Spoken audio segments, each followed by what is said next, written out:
আসসালামু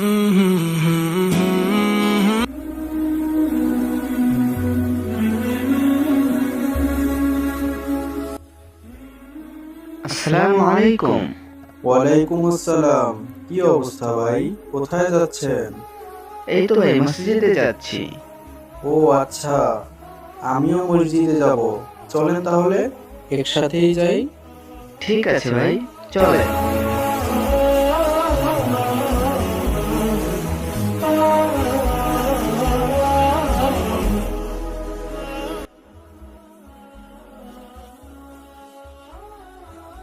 কি একটা অবস্থা, ফজরের নামাজে মসজিদ খালি থাকে, লোকজন কিভাবে নামাজে হ্যাঁ ভাই, নামাজের গুরুত্ব যদি মানুষ বুঝতো, কখনোই নামাজে না এসে ঘুমাতে পারতো না। রাসূলুল্লাহ সাল্লাল্লাহু আলাইহি সাল্লাম বলেন, মুনাফিকদের জন্য ফজর ও এশার চেয়ে বেশি ভারী কোনো নামাজ নেই। এই দুই নামাজের ফজিলত যদি তারা জানতো, তাহলে হামাগুড়ি দিয়ে হলেও তারা উপস্থিত হতো। ঠিক বলেছেন। কিছুদিন পরেই শবে বরাত, তাই হুজুর এ বিষয়ে আলোচনা করবেন। তাই আমাদের আগে আগে মসজিদে যেতে হবে। হ্যাঁ ভাই, ঠিক বলেছেন। শবে বরাতের অনেক ফজিলত রয়েছে। ওই তো তাওহীদ ভাই আসছে, চলেন তাকেও বলি যাতে তাড়াতাড়ি মসজিদে উপস্থিত থাকে।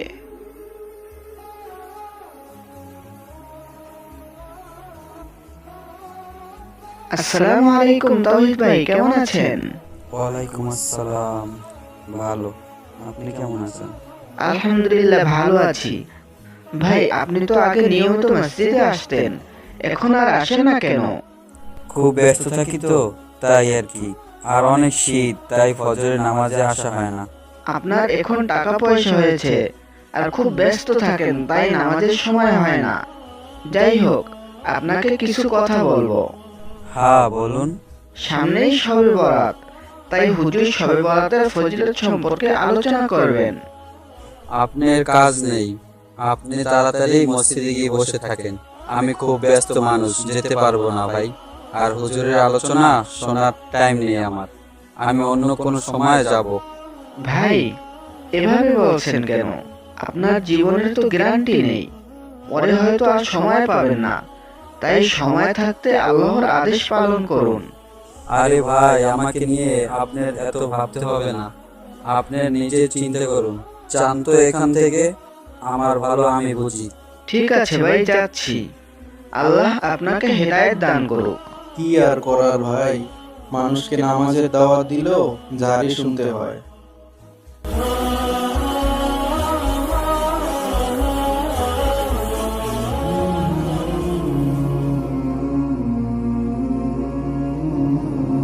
আসসালামু আলাইকুম রহমতুল্লাহ। ওয়ালাইকুম আসসালাম। তাওহিদ, তুমি তো আগে 5 ওয়াক্ত নামাজ জামাতে আদায় করতে, কিছুদিন হলো তোমাকে মসজিদে দেখি না। কি হয়েছে, কোনো সমস্যা নাকি? না হুজুর, ব্যবসা নিয়ে খুব ব্যস্ত থাকি, তাই নামাজে যাওয়া হয় না। ও আচ্ছা, সব বুঝলাম, কিন্তু দুনিয়ার কাজের থেকে তোমার আগে নামাজ আদায় করা উচিত। যাই হোক, মসজিদে এসো, শবে বরাতের ফজিলত সম্পর্কে আলোচনা করব ইনশাআল্লাহ। না হুজুর, সুযোগ হবে না। আপনার সাথে পরে কথা হবে, আমার কাজ আছে। শোনো, শবে বরাতের অনেক ফজিলত রয়েছে। রাসূলুল্লাহ সাল্লাল্লাহু আলাইহি ওয়াসাল্লাম বলেন, যখন শাবানের মধ্য দিবস আসে, তখন তোমরা রাতে নফল ইবাদত করো ও দিনে রোজা পালন করো। সুনান ইবনে মাজাহ। হযরত আবু মুসা আশআরী রাদিয়াল্লাহু তাআলা আনহু থেকে বর্ণিত, রাসূলুল্লাহ সাল্লাল্লাহু আলাইহি ওয়াসাল্লাম বলেন, আল্লাহ তাআলা অর্ধ শাবানের রাতে আল্লাহ তাআলা তার সমস্ত মাখলুকের প্রতি মনোযোগ আরোপ করেন।